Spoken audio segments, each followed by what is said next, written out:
कभी सोचा है कि जो बड़ी बड़ी फैक्ट्रियां हैं या जो पावर ग्रिड्स हमारे घरों तक बिजली पहुंचाते हैं, वहां 3 फेज पावर ही क्यों इस्तेमाल होती है? और ये इतने बड़े सिस्टम्स ठीक से काम कर रहे हैं, ये हमें कैसे पता चलता है? इसका जवाब छुपा है पावर की बिल्कुल ठीक ठीक पैमाइश में। तो आज हम यही समझेंगे कि 3 फेज पावर को मेजर कैसे किया जाता है। अच्छा, तो आज हम क्या क्या कवर करने वाले हैं? पहले तो ये देखेंगे कि 3 फेज पावर नापना ज़रूरी ही क्यों है। फिर इसको मेजर करने के 3 मेन मेथड्स हैं: single watt meter, 2 watt meter और 3 वॉट मीटर। इन पर डिटेल में बात होगी। इसके बाद पावर ट्रायंगल का कॉन्सेप्ट समझेंगे और आखिर में एक छोटा सा खुलासा और मॉडर्न टूल्स पर भी नज़र डालेंगे। चले शुरू करते हैं। तो सबसे पहला और सबसे बुनियादी सवाल, आखिर हमें 3 फेज पावर को मेजर करने की ज़रूरत ही क्यों है? ये सिर्फ कोई टेक्निकल एक्सरसाइज नहीं है, इसकी इंडस्ट्रियल वर्ल्ड में बहुत अहमियत है। देखें, जो बड़ी बड़ी फैक्ट्रियां हैं ना, वहाँ चलने वाली मोटर्स, भारी भारी मशीनरी और पूरा का पूरा पावर डिस्ट्रीब्यूशन सिस्टम, ये सब 3 फेज सप्लाई पर चलता है। अब जरा सोचें, अगर पावर की मेजरमेंट ही गलत हो जाए तो क्या होगा?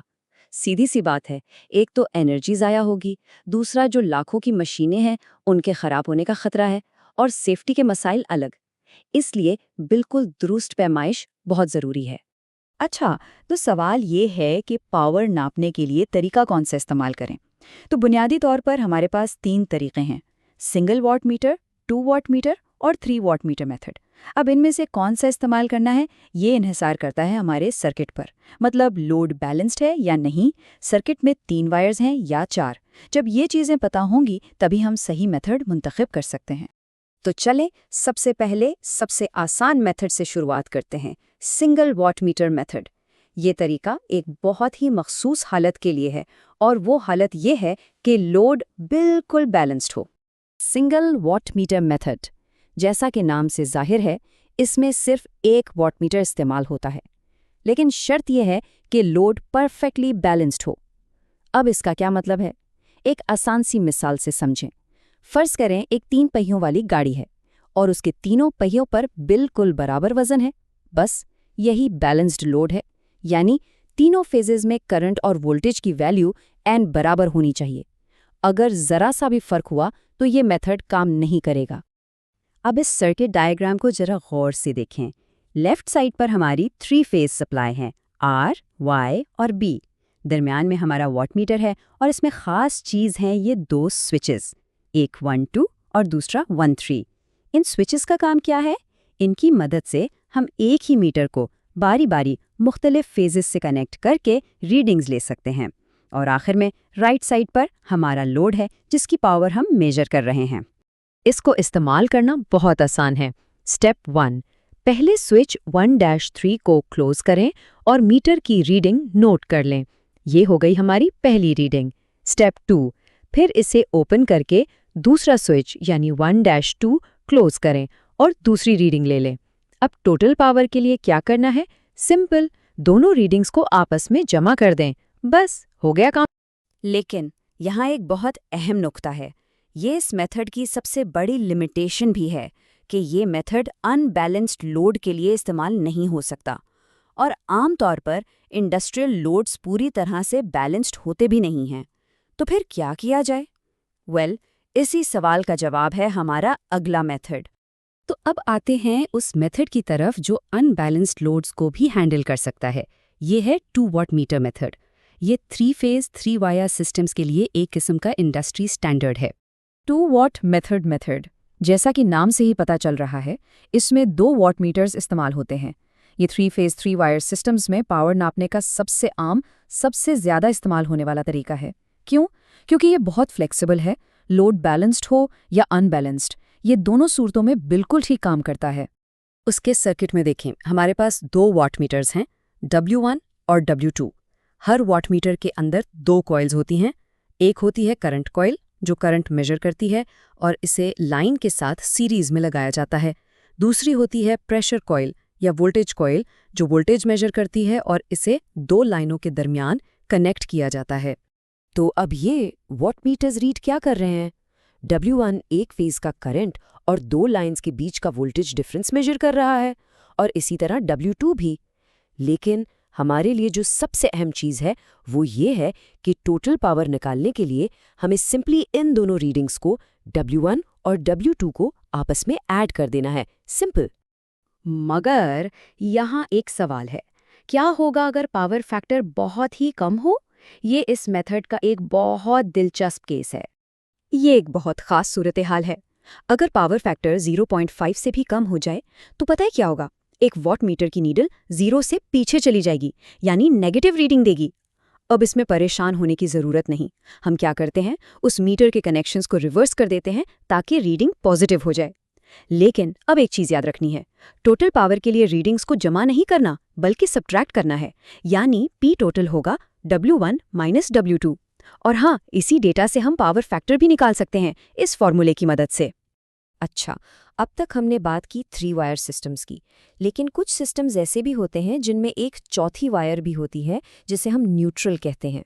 तो ऐसे सिस्टम्स के लिए हमारे पास एक और मेथड है। ये है 3 वॉट मीटर मेथड, और ये 3 फेज 4 वायर सिस्टम्स के लिए सबसे बेहतरीन समझा जाता है। इसका सबसे बड़ा फायदा ये है कि ये हर फेज की पावर को अलग अलग मेजर करता है। इस वजह से लोड चाहे जैसा भी हो, बैलेंस्ड हो या कितना ही अनबैलेंस्ड क्यों ना हो, ये मेथड सबसे एक्यूरेट रिजल्ट्स देता है।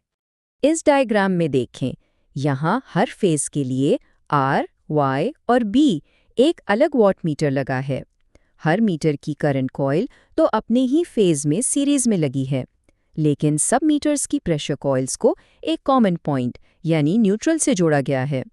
ये न्यूट्रल पॉइंट एक रेफरेंस की तरह काम करता है, जिसकी वजह से हर फेज की पावर आज़ादाना तौर पर मेजर हो पाती है। इस मेथड की खूबसूरती इसकी सादगी में है। देखें, P1, P2, P3 हर वाट मीटर अपने फेस की पावर नाप रहा है। टोटल पावर के लिए क्या करना है? बस तीनों रीडिंग्स को जमा कर देना है। यहाँ लो पावर फैक्टर वाला कोई मसला नहीं, कनेक्शंस रिवर्स करने का कोई झंझट नहीं। बहुत ही सीधा और मौसर तरीका है। अच्छा, अभी तक हम पावर मेजर करने की बात कर रहे थे, लेकिन एसी सर्किट्स में ना पावर की एक से ज़्यादा किस्में होती हैं। इनको समझना बहुत ज़रूरी है, और इसके लिए हम पावर ट्रायंगल को समझेंगे। इसको बिल्कुल आसान लफ्ज़ों में समझते हैं। एक होती है रियल पावर। ये वो पावर है जो असल में कोई काम करती है, जैसे मोटर का घूमना या बल्ब का रोशन होना। फिर आती है रिएक्टिव पावर। ये वो पावर है जो कह लें कि काम तो नहीं करती, लेकिन सर्किट में जो इंडक्टर्स और कैपेसिटर्स होते हैं उनके अंदर मैग्नेटिक और इलेक्ट्रिक फील्ड्स बनाने के लिए ज़रूरी होती है। ये पावर सोर्स और लोड के दरमियान बस आगे पीछे घूमती रहती है। अब इन पावर्स के ताल्लुक को रिएक्टिव पावर और इन दोनों का मजमुआ, जिसे अपैरेंट पावर कहते हैं, उसको हम इस पावर ट्रायंगल से समझ सकते हैं।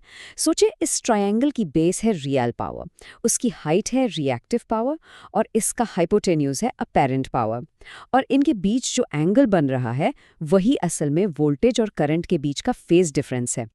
रिएक्टिव पावर को हम VAR यानी वोल्ट एम्पियर रिएक्टिव में नापते हैं, और अगर हमारे पास एपरेंट और रियल पावर की वैल्यूज़ हों तो इस फॉर्मूले से हम रिएक्टिव पावर आराम से निकाल सकते हैं। भले ही ये पावर कोई काम ना कर रही हो, लेकिन पावर कंपनियों के लिए इसे मेजर करना बहुत ज़रूरी है, क्योंकि ये सिस्टम पर एक्स्ट्रा लोड डालती है। तो चलिए, अब तक जो कुछ हमने सीखा है इसको समेटते हैं और ये भी देखते हैं कि आज के दौर में मॉडर्न टेक्नोलॉजी ने इस काम को कितना आसान कर दिया है।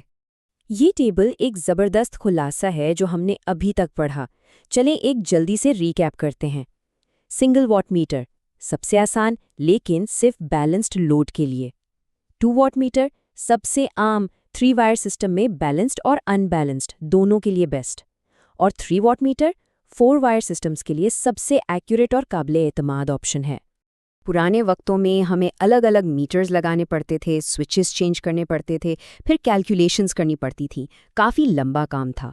लेकिन अब जो मॉडर्न डिजिटल पावर मीटर्स हैं वो ये सारे काम एक ही डिवाइस में, एक ही वक्त में और बहुत ज़्यादा एक्यूरेसी के साथ कर देते हैं।